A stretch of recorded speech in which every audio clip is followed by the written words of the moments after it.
өөрчлөлтийн гэрээнд ерөнхий сайд Дубайд очиж гар эсгдурсан.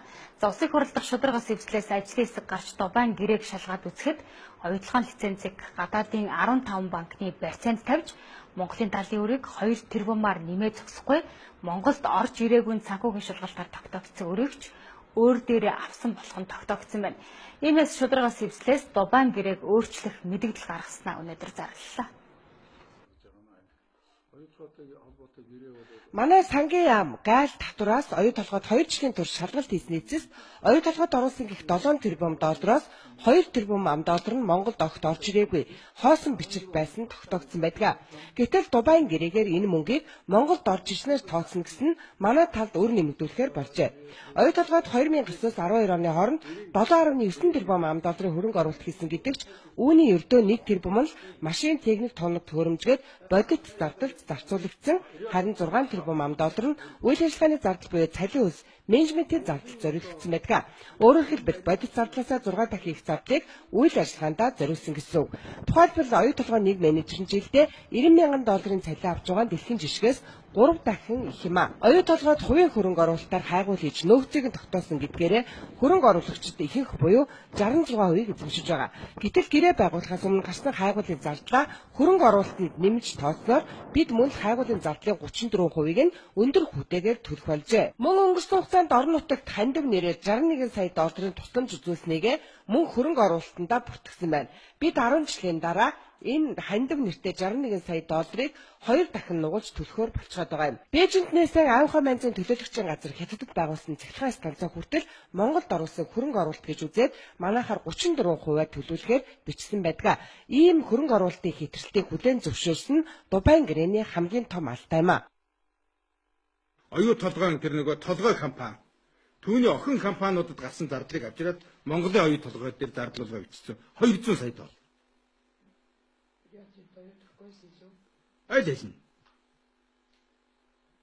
Ер нь оюу толгойд оролцож байгаа энэ бүтцийг та нар бол бараг учрыг ойлгохгүй дээ.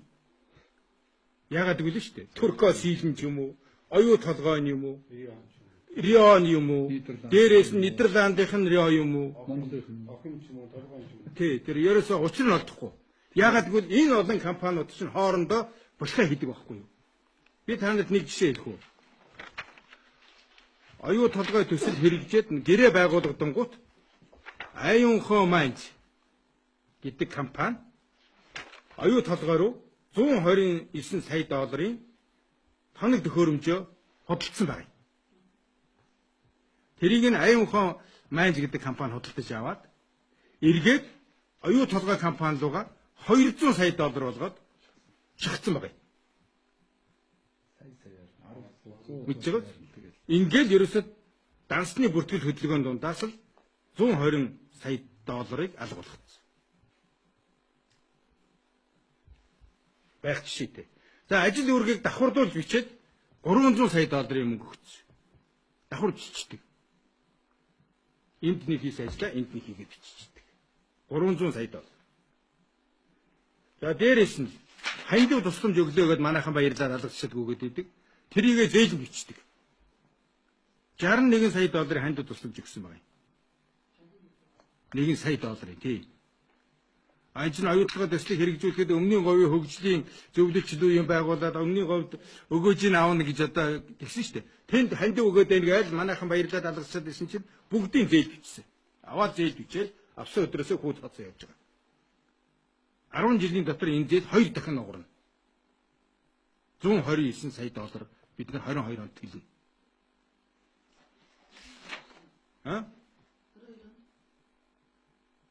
129 сая долларыг төлнө.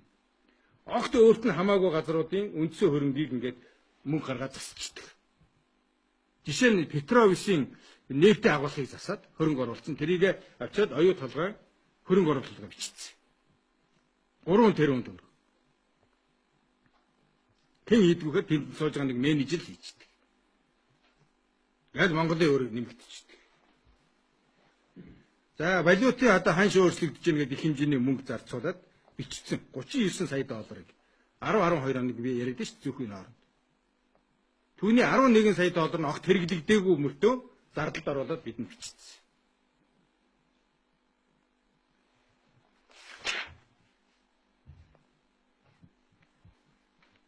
За ингээд одоо төлөөлөгчийн газар өөрсдөө байгуулсан. Бээжинд. Тэгээд тэрнийхээ зардлыг манай хөрөнгө оруулалтын дээр авчиж бичсэн Монголын талын хөрөнгө. 30 сая доллар. Тэр нь манайд огт бүртгэгдээгүй. Тийм газар бичсэн. Хятадын нутаг дээр 55 сая доллараар цахилгаан дамжуулах шугам барьсан. Тэрийг манай зээлэн дээр авчиж бичсэн. Монголд одоо 220 кВт-ийн нэг цахилгаан дамжуулах шугамыг барьдаг үнээс хятад барьсан үн нь 3 дахин өндөр. Гэх жишээтэй.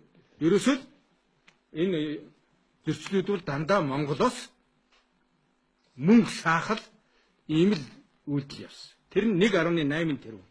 Тэгээ энийг одоо ямар зөрчилгүй сайхан байна гэд хүлээгээд авцсан сая Дубайн гэрээгээр. Энийг бид хүлээн зөвшөөрч чадахгүй. Манай төрийн байгууллагууд оюу толгойд хийсэн шалгалтын дүнг аюулгүй байдлын зөвлөлөөр хэлцээд их хурлаар хэлцэх гэж байтал ерөнхий сайд сайхан бэлэг 14 хоногоор хойшлуулж өгөхийг хүсжээ. Шалтгааныг нь тайлбарлахдаа засгийн газар бонд гаргах гэж тайлбарлаж байсан ч гинт тэрээр Дубайд очоод санхүүжилтийн төлөвлөгөө нэртэй гэрээнд гарын үсэг турсан байна. За ажлын хэсгийн шалгалтын дүнд нийтдээ 1 тэрбум 885.9 сая ам долларын зөрчилтэй асуудал илэрсэн. Энэ зөрчлийн дүн нь бол нийт хөрөнгө оруулалтын 33.9% эзэлж байгаа хгүй 33.9% зөрчилтэй. Ажлын хэсгийн мэдүүн хэлээд шүү дээ. За хөрөнгө оруулалтын их үйлсвэрийг баталгаажуулан дүн хүлээн зөвшөөрсөн бол хөрөнгө оруулалтын зарлаас хас тооцоог байна.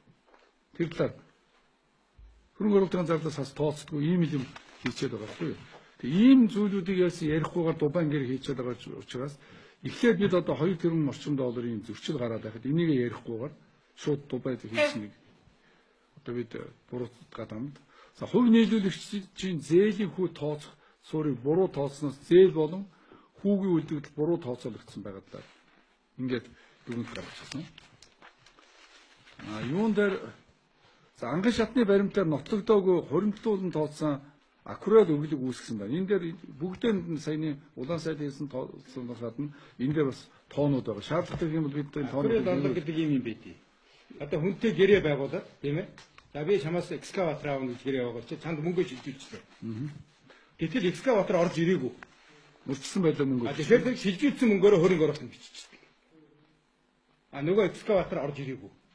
Тий. Баггүй юу? Тэгэхээр яаж гинөө? Энэ дэлхийд одоо ирэх ч юм уу, үгүй ч юм уу мэд. Хос мэдсэн. Тэгээд танад энэ офшор дамжуулан бүрдсэн 338 сая долларын асуудал яригдчих. Гадна үйлчлэгээ үзүүлээд офшорт байгаа юунуудад мөнгө төлсөн. Гадагшаа мөнгө төлсөн бол татварын хуулиар бид нар 20% татвар авах ёстой. Тэр татвараа огт бодоогүй мөнгө шилжүүлсэн. Баланс 300 сая доллар. Балансын эргэлтийн бус хөрөнгийн илэгдлийн болон хүүгийн зарлаа нэмэгдүүлсэн байна. Баланс. Тэгээ аваагүй экскаваторыг дансандаа биччихээд илэгдэл болчихж байгаа. Тий.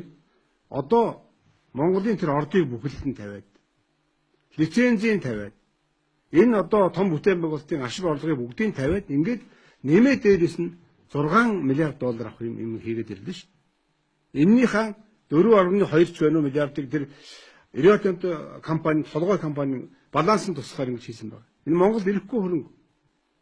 Тэгэхээр энэ саяын гарсан бүсчлийг хааж энийг одоо цайруулах нэг алхам асуудал өөрөө ноцтойгоос гадна ер нь манайхс одоо өгөх ёстой гэж тэдний ойлгож байгаа бүх юмыг саяын 6 миллиард доллар дарах гэсэн юм орлогын үзэсгээс өөр ямар ч арга байхгүй байна. Энэ хууль зүйн утгаар ингэж ойлгогдож болж байна. Ерөнхий сайд сайхан бэлэг өнөөдөр оюу толгой зогссон мэтээр ярьж байгаа. Гэвч өнөөдөр оюу толгой хэвээ ажиллаж жилдээ 2 тэрбум ам долларын арт зэсийг экспортж байна. Даанч энэ мөнгөний өрдөө 5% нь Монгол татвар хэлбэрээр үлдээж 95% нь гадаадд байгаа. Оюу толгойн далдуурхай 7 жилийн дараа ашиглалтанд орно гэтэл Дубайн гэрээ батлагдангууд маргааш далдуурхай ажиллаж валют цутгах гэж байгаа гэж ард иргэдийн толгойг угаах хэрэггүй. Иймээс Дубайн гэрээ хүчингүй болохыг шудраг ус эвслээс шаардаж мэдэгдэлт хүргүүллээ. Одоо миллиард 400 сая долларын хөрөнгө оруулалтыг шалгахад бас нэг сонирм гарах. Наадам болоход сар гаруйхан